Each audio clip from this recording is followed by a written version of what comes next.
This morning we're gonna kind of continue on that theme of what it looks like for us to be a church that has an eye for the world and has an eye for the community that we're in, to say how can we have a significant influence.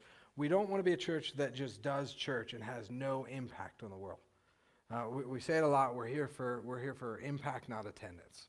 It's not just showing up and hearing something and going home as if nothing happened. We want this to change your lives. We want it to change your homes. We want it to change the community that you live in. And so because of that, we're going to look at a text that I love. I personally, this is one of my favorite passages in the Bible. And I know I say that a lot. I have a lot of favorites. What can I say?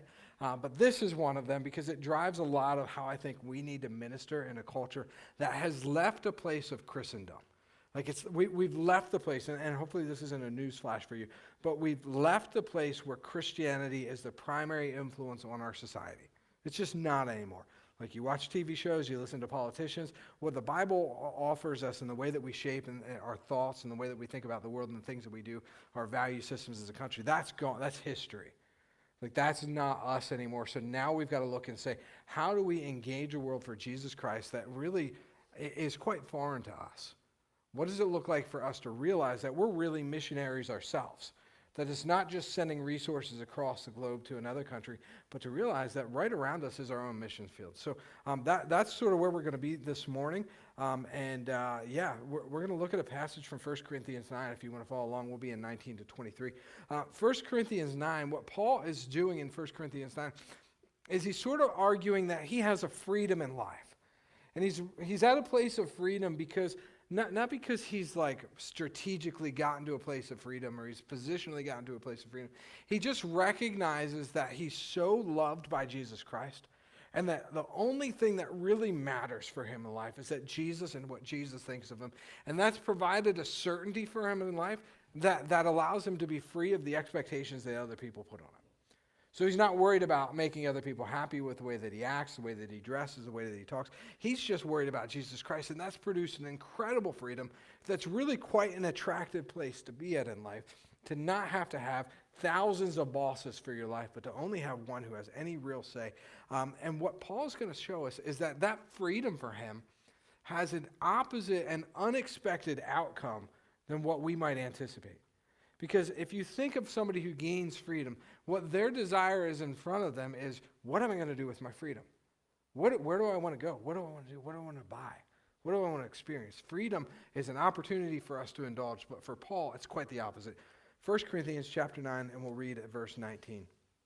It says, though I am free and belong to no one, I make myself a slave to everyone to win as many as possible.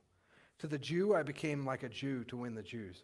To those under the law, I became like one under the law, though I myself am not under the law, so as to win those under the law.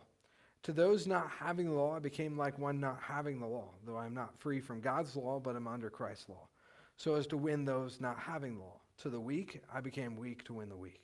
I become all things to all people, so that by all possible means I might save some. I do this all for the sake of the gospel, that I may share in its blessings. I realize we just prayed, but I'd like to pray again. So let's pray.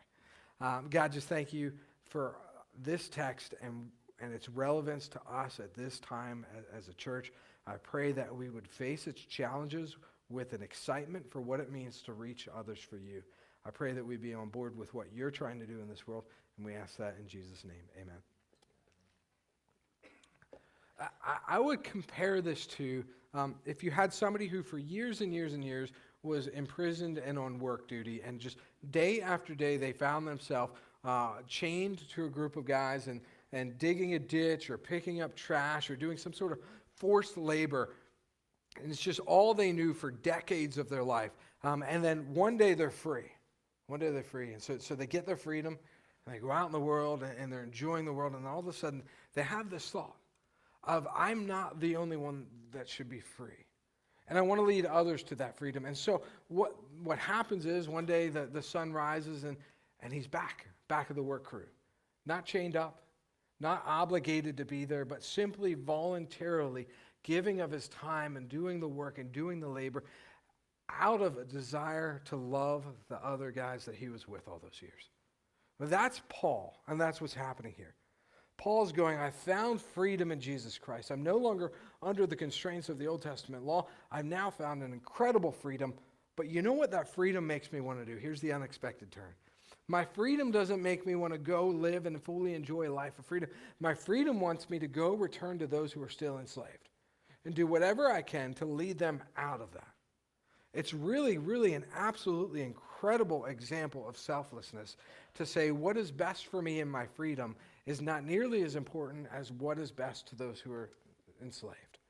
For him to redefine his thoughts to say it's not about me, but it's about those who are still under slavery. And so he does this, he demonstrates this as he tries to convince a whole church to kind of be of the same mentality of him. He does this by comparing two different extremes. To those who have the Old Testament law and to those who don't have the Old Testament. Those who are under the law and those who are not under the law. And I want to kind of just take a step back and give you an insight as to what's going on here. And if you're a person who likes to read the Bible or wants to search out the Bible, this concept is extremely important for you to understand that he's going to talk about three different laws. And if you can figure out those three different laws, it's really going to make a lot of sense of the Old Testament and the New Testament, how they all kind of mesh together. And honestly, if you've ever been like on Facebook and somebody puts a comment out there like, man, Christians are so hypocritical, they say this, but then they don't eat this way. And they'll reference something from the Old Testament law. The Christians don't eat shrimp, and yet they say this over here. So how the Bible is so hypocritical. Well, this concept answers that question. That from Paul's perspective, there are three laws, and you've got to navigate this with me. All right, so the first law is God's law. That to him is just in nature of the fact that God is God and we are not. He has a say and authority over his creation. Like, so he could just say today, the rest of you are from this point on to be a follower of mine have to be a Patriots fan. And he would have said something incredibly kind. Incredibly kind. But many of you would have not liked it for some odd reason. And you would have fought against that. And I'd say, hey, tough, it's God's law. Like that's his position. He can tell you what football team to cheer for because he made you and your destiny rests in his hands. That's God's law. It's just a true statement that if there is a God, he has the right to impose on his creation whatever he likes. So that's God's law. Always exists, always will. Within that, God's law has expressed itself in two specific ways. First, the Old Testament law, and second, Christ's law.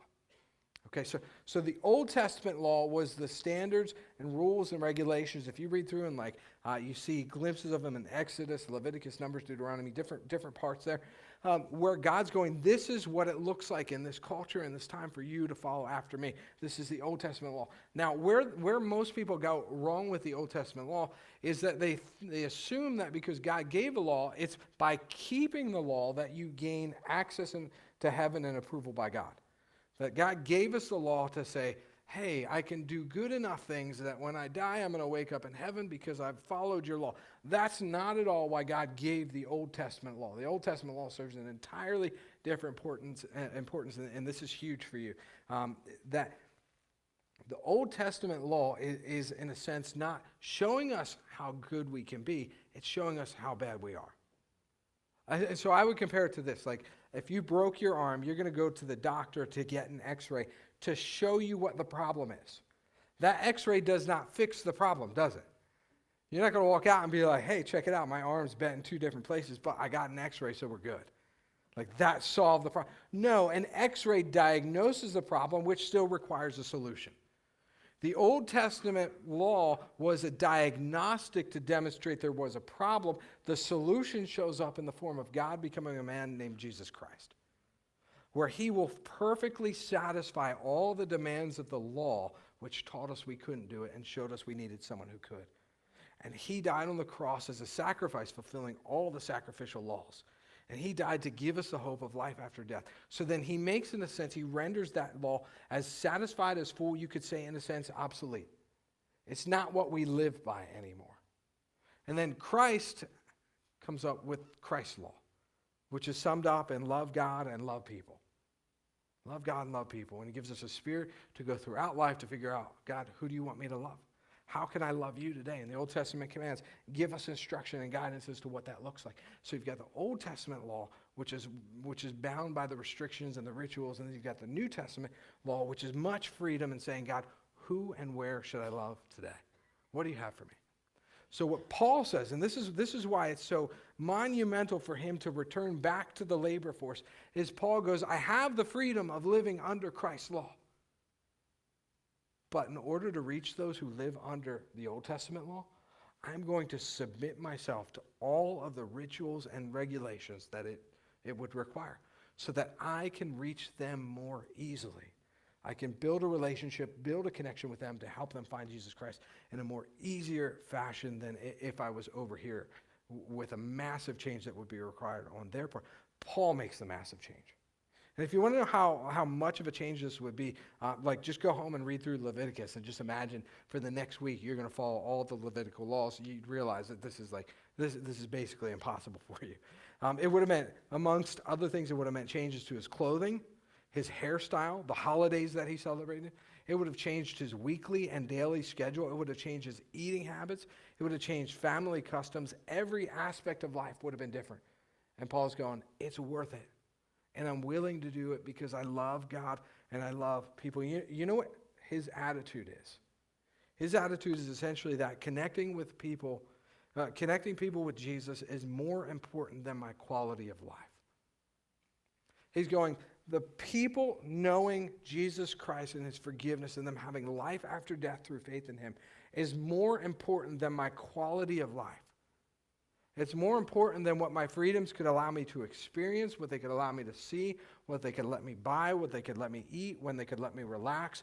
Loving other people is more significant than loving myself and what life has to offer.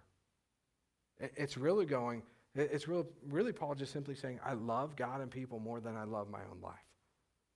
I love God and people more than I love my own life. It's a singular passion that drives everything that he does. This whole chapter, 1 Corinthians 9, is Paul going, I would have the right to, but I won't. I would have the right to, but I won't. I'll have the right to, but I won't. And I won't because I want people to know Jesus Christ. And so he changes the way his food is, the songs that he would sing. He changes the clothes because he doesn't want to ruin his chances to connect with people.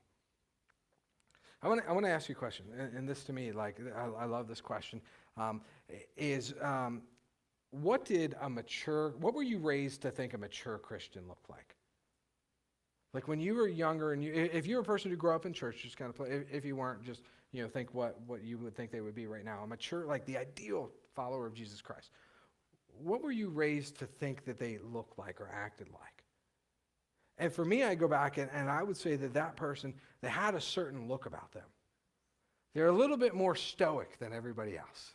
Their clothes were a little bit more, more dressy, a little bit more, put together. They didn't. You knew them primarily because of what they didn't do.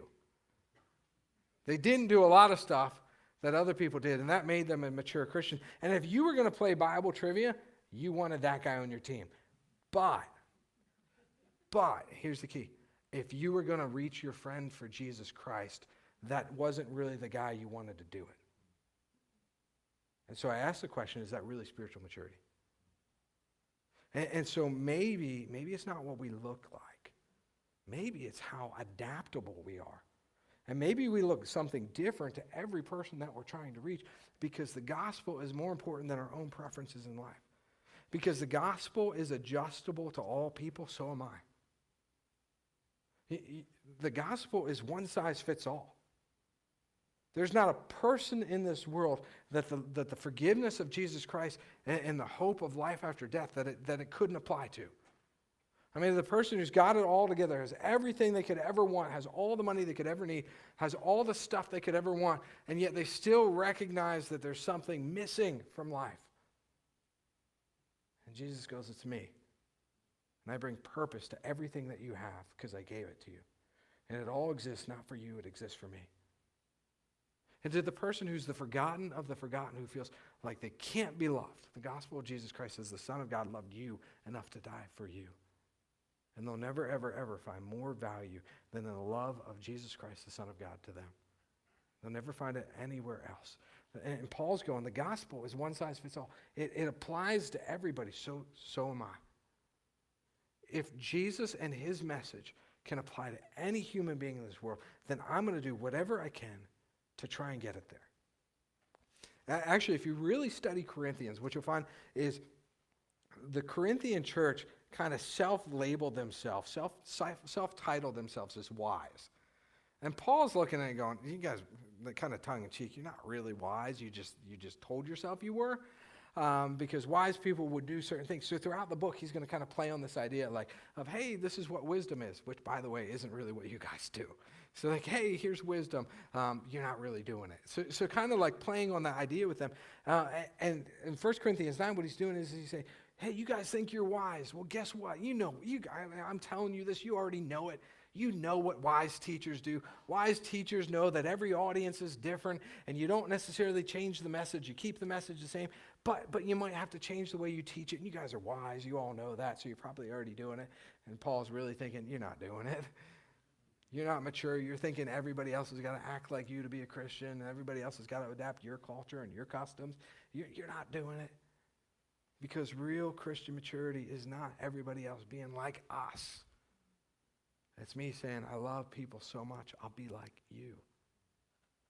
If it changes the food I eat, or the music that I like, or if it changes the clothing that I wear, whatever. I mean, can you imagine, like, if you had a Christian who happened to be blessed by God, who was a multimillionaire and showed up in the middle of India to help out with the project with CKCM with the sewing machines, and he wore like the nicest suit imaginable. Like, where's the connection, right? What Paul argues is that the importance of reaching people for Jesus Christ is so much greater than our individual lifestyles that we should be able to flex it to love and care about those who we're trying to reach. There's two ways we really see this in the text, two statements that come out on the phrase where he says, to the weak, I become weak. I become weak. And then he also says, I make myself a slave. Those two words are reinvention terms. They're strategic transformations to say, I'm going to see what's more effective to the group of people that God has called me to reach. So who are the people that God has called us to reach, and how can we strategically reach them? By the way, that word when it says I become to the weak, I become weak, for you grammar nuts out there, that's a middle deponent, which means that there's action happening from two different places. So it's not just what Paul's doing, it's somebody else is contributing to these efforts to help him be reinvented. And it's God. And Paul's going, I become weak, and God makes me, and together I respond to that. I let him make me weak so that I can better reach the weak.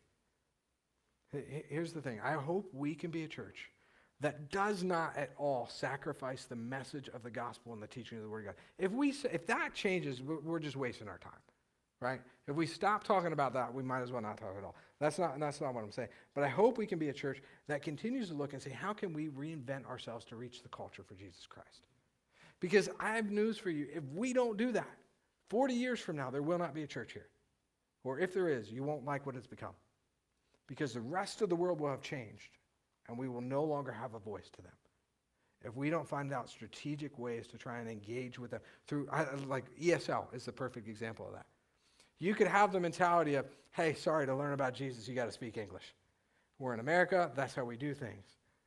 Or you could say, hey, you know what? The culture around me, God has brought 30,000 people who are different than us, who have different cultures and customs. So by all means, let's figure out how to help them.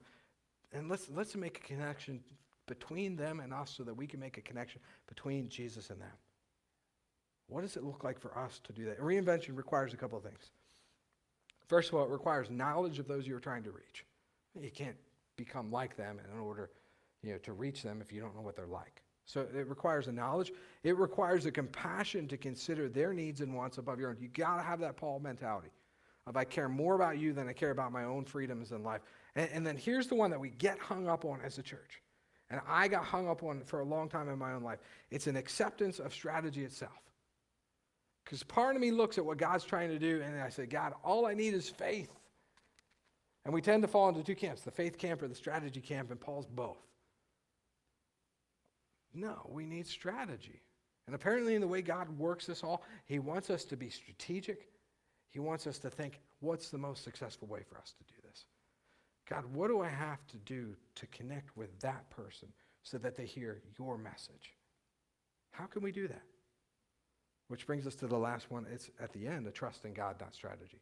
So we'll absolutely employ strategy, but we've got a rock-solid dependence on God.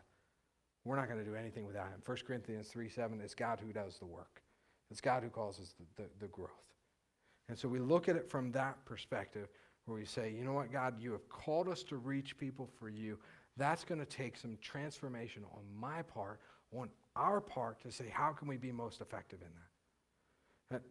Martin Luther says it this way. He says, a Christian is the most free of all, subject to no person. A Christian is the most dutiful servant of all, subject to everyone. Subject to none, subject to everyone. I don't have to, but man, I want to. It's not needed, but wow, is it needed. And so I'm going to do what it takes. 2 questions to show us how to live this out. We're going to come back to it next week because we won't have enough time to go through it all this morning. But 2 questions about how we live this out. The first one is this: how can we do this within a busy lifestyle? How can we try to be a church, and how can we try to be a people that reaches people when we're so incredibly busy? I don't know what your calendar looks like. I know what mine looks like. I'm pretty sure I'm not the only one. And so here's my answer for how we do this within a busy culture. Wherever we go, we take with us what is most important. Wherever we go, we take with us what is most important. It's not a phone, it's a purpose. It's not a phone, it's a purpose. It's God, I'm here to build a relationship with people for you. I'm here to listen and love and care about people so that I can share you with them. And so I go to the doctor's office, and I'm going to tell the doctor that I appreciate their time. I'm going to try and say, hey, how's your day going? I'm going to try to connect with them in hopes that I can get to the point and say, hey, if you're ever looking for a church, we got one we'd love to have you at. Or I don't know what you're doing for Christmas Eve, but man, you're more than welcome here. If it's at the sports event with your kids or at the bus stop, whatever it is, take Jesus with you. You're commanded to do this, by the way, Matthew 28. This is part of Christ's law. Therefore, go and make disciples of all nations, baptizing them in the name of the Father and the Son and the Holy Spirit, and teaching them to obey everything I have commanded you. And surely I am with you always to the very end of the age. The verb tense at the beginning there, therefore go, it's actually therefore as you are going. As you are going. As you are going to work. As you are sitting down to have dinner with your friends. As you are going on vacation, this goes with you. Wherever you go, your purpose goes. And it rides along with you so that you can make an influence for Jesus Christ wherever you are, encouraging you to adopt your lifestyle to better reach people for Jesus Christ. Kind of a sub-answer to this. If you're a young family, I've got a heart for you. That's where we're at in life. How do you get young families to do this?